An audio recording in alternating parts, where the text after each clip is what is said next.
A large portion of the Jewish nation has returned to its homeland, but the heart, soul, and mind of much of the Jewish nation are still in exile mode. This state of affairs must and will inevitably change. This is Torah Nation TV from Jerusalem, and we are speaking with the head of Machon Shilo, Rabbi David Bar-Hayim. Shalom, Rabbi Bar-Hayim. Shalom. In Tractate Sanhedrin 24a, Rabbi Yirmiyahu, in reference to the Talmud Bavli, says, based on the verse in Exile, chapter 3, verse 6, B'machashakim hoshivani kemetei olam. He has set me in dark places as those who are long ago dead. How are we to understand this rather surprising statement?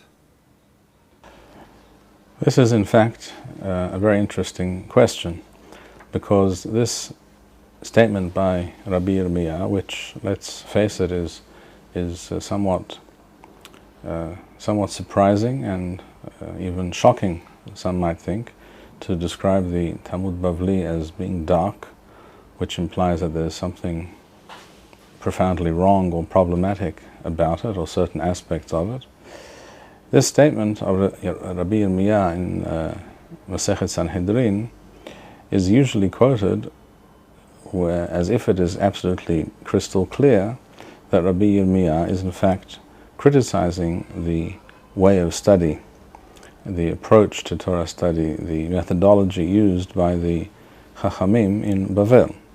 Because that's the first thing to understand. When Rabbi Yirmiyahu speaks of the Talmud Bavli, he's not referring to the book, the Talmud Bavli as we have it today, because simply there was no such book at that time.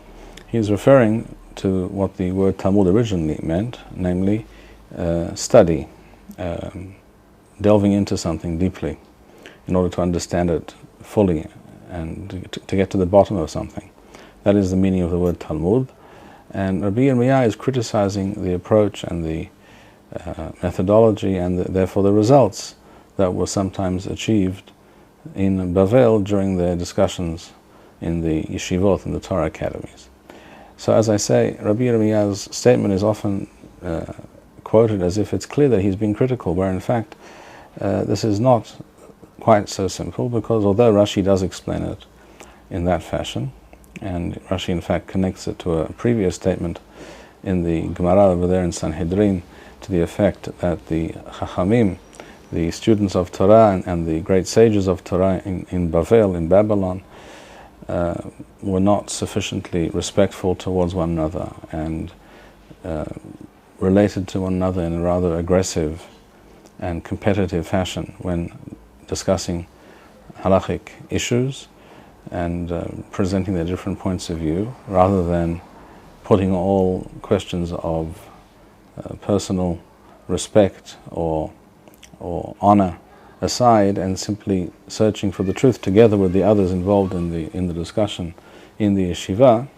So Rashi makes that connection and goes on to say that according to Rabbi Yirmiyahu, this is why the results of the Chachamim and their students in Bavel, when they discuss these things, are not always correct. But Rabbeinu Hananel, one of the great, perhaps one could say one of the first of the Rishonim, who in fact was before Rashi, explains it in quite a different way. He makes the explicit statement that Rabbi Yirmiyahu is coming to praise the Talmud Bavli due to its great depth and profundity, and just as something which has sunk to the bottom of a very deep body of water is hard to get at, even though it's perhaps very valuable and very beautiful, but it's hard to achieve, hard to approach because of the place where it is. In the same way, the reasoning and the logic of the Talmud Bavli is very profound and deep, and therefore difficult to follow sometimes, hard to arrive at and fully grasp. So Rabbeinu Hananel is actually turning the statement into something positive rather than something negative. So we have the statement Rabbi Yirmiyahu, and we have two different suggestions, both from the greatest of the Mefarshim, the commentators, as to what Rabbi Yirmiyahu actually meant. It's also interesting to note that Rashi himself, in another sugya, in the Masechet Harira, Daf Yod Amud Aleph, actually refers to the Talmud Bavli as being deep, which is exactly what Rabbeinu Hananel said. So in fact Rashi is, to some extent, contradicting himself. If we wish to understand what Rabbi Yirmiyah was getting at, I think we have to simply, as it were, ask Rabbi Yirmiyah. In other words, we have to see if we have other statements by Rabbi Yirmiyah in the Talmud where he expresses his view regarding the Talmud Bavli, or the Chachamim in Bavel. And the fact is that we have 5 places in the Talmud Bavli, not 1, not 2, but 5 particular instances where Rabbi Yirmiyah refers to the Chachamim in Bavel, and he knew these Chachamim. He himself came from Bavel originally, and he obviously also knew there were great sages amongst them, and he had great respect for them, but he thought there was a problem, at least with many of these Chachamim and many of the yeshivot where he himself had studied. He felt there was a problem, and he himself refers to the Chachamim in Bavel as Bavla'e Tipsha'e, the foolish Babylonians, literally. Again, a rather harsh statement. This is mentioned by Rabbi Yirmiyah in 5 places. So the same Rabbi Yirmiyah, who in Masechet Sanhedrin Daf Kaf Daled says the Talmud of Bavel is dark, or is from a dark place, the very same Rabbi Yirmiyah is recorded in the Talmud in 5 different places as referring to the Bavlim as foolish. I don't think therefore there can be any doubt what Rabbi Yirmiyah meant. It is therefore obvious that Rabbi Yirmiyah was being critical and had a somewhat negative view of the methodology and form of Talmud study and halachic debate that was current in his day in Bavel. To what type of Torah methodology was Rabbi Yirmiyahu referring? This question is answered by Rashi himself in Masechet Pesachim, Daf Lamed Daled Amud Beth. That's one of the places where Rabbi Yirmiyah is quoted as saying that the Chachamim in Bavel are tipsha'eh, are foolish, and are explaining things that are not true, or explaining things in a manner which is not true.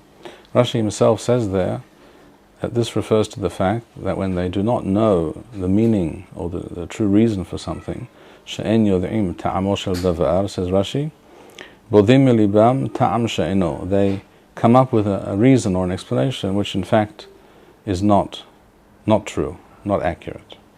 So the first thing that we understand from this is that it was based on a lack of knowledge. The initial impetus and drive for this kind of Torah study, that is to say, explaining things in a manner which is not accurate or not so, was based on a lack of knowledge. Rashi says, she'en yod'im ta'amo shel davar, when they did not know the reason for something. And something similar is said by the Riaz in his Perush to Masechet Sanhedrin on that statement of Rabbi Yirmiyah.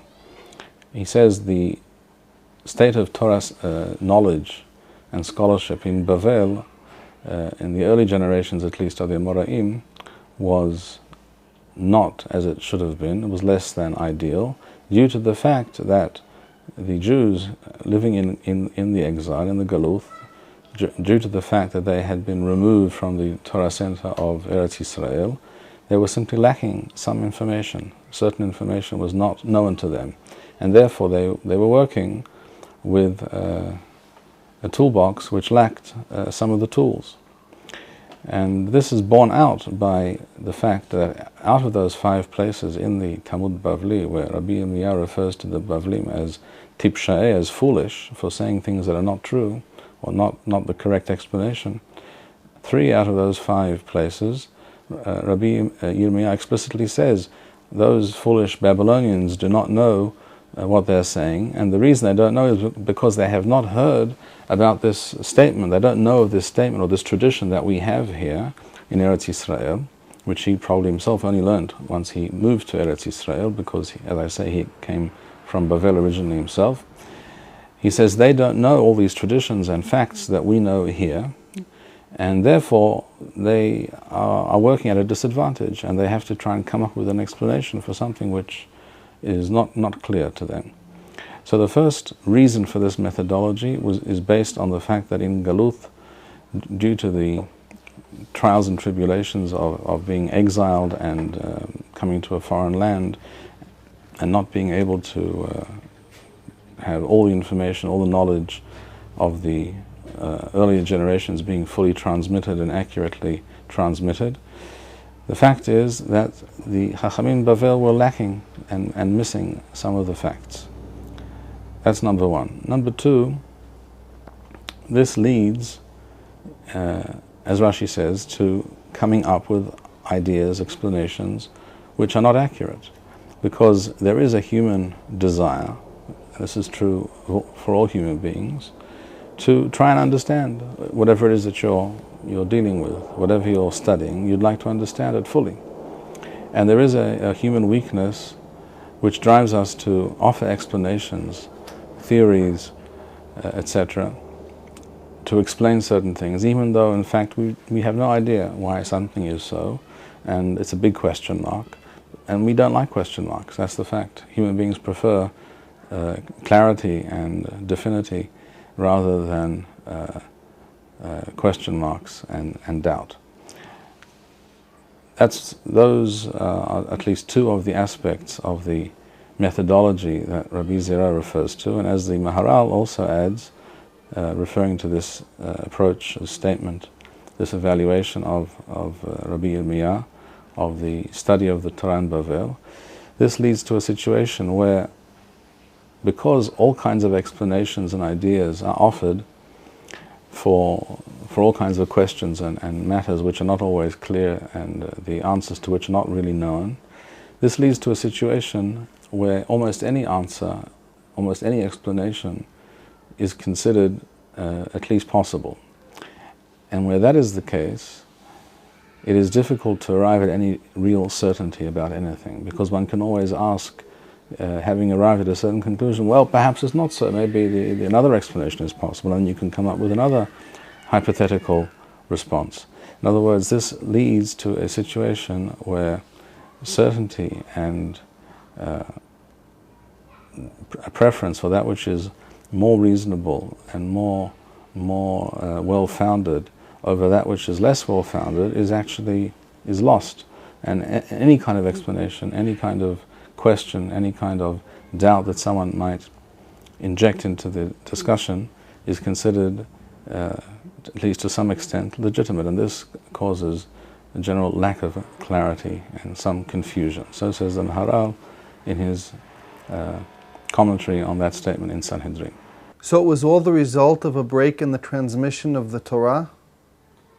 That was certainly one of the original and fundamental reasons, yes. But I believe there is a further explanation which can and should be mentioned here. As Rav Kook writes in one of his more profound and esoterical writings, he says that the Jewish people in exile essentially have no present. They have a past. In other words, they know about Jewish history, they know from the Tanakh, they know the background, they know where they came from, and they have a future as well. The Tanakh again, and our tradition describes what must be and what will be in the future. But as for the present, essentially Galuth is a reality where there is no present. The present is in and of itself of no value. It's just a question of surviving till you get to that future. I would add parenthetically that observation of Rav Kook is quite some challenge and perhaps even a slap in the face to some who have managed to convince themselves and construct, according to their own notions, a form of Judaism in the exile which, as it were, has true meaning and a real essence and value to it, when in fact all Jews have always known that what Rav Kook writes about this is entirely true, that the Galuth is simply something to get through and not something to enjoy and experience. And at any rate, to return to the point, in the Galuth, the Jewish people are living on hold. That is to say, most aspects of Jewish existence, Jewish culture, Jewish life are on hold. They're not really able to flourish, and the Jewish people are not able clearly to deal with some of the most fundamental questions and issues and aspects of Jewish existence, such as all those issues, all those areas of endeavor which are necessary and which naturally flow from a reality of a people living in its land, trying to construct a nation, a state, a society based on the values of the Torah, which is, after all, the essence of Judaism. When all of this is no longer there, what remains is simply remaining Jewish. And it seems to me that the study of Torah in Galut, already going back to the period of Bavel, took on, beyond the obvious and essential task of Torah study, which is the Jewish people know what the Torah instructs them to do and not to do, and how they should live their lives as individuals and as a nation.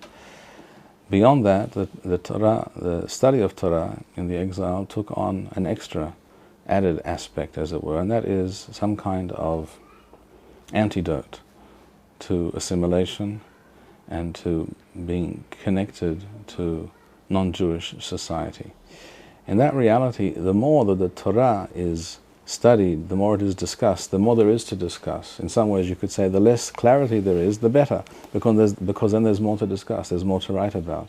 Then you have to have more yeshivot and more books and more people discussing all these questions. And in fact, the questions and the issues that are unclear are quite welcome, because they facilitate this never-ending discussion of Torah-related issues, which in a galut reality serves to keep the Jew busy with Jewish Torah-related ideas and subjects and discussions. And therefore it has a certain positive benefit in and of itself.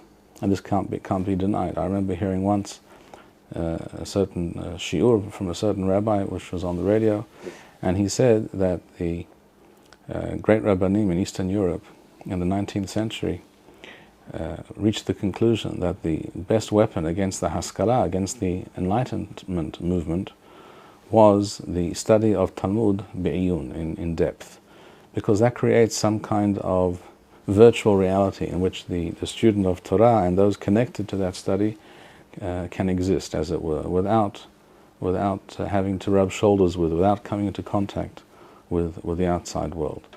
And therefore, I think in Bavel already, going back 1500, 1700 years, this was also already the case, that the more convoluted, lengthy, and involved discussion of Torah served this purpose of creating a virtual kind of reality for the Jew living in exile, which allowed him, which made it possible for him to live, as it were, an existence entirely cut off from the outside world. And in Galut, that is perhaps an aim which we must strive for. Whereas the truth is the Jewish people are not designed to live outside of history and outside of reality. The Jewish people are supposed to live in the real world and act upon that real world within the realities of history.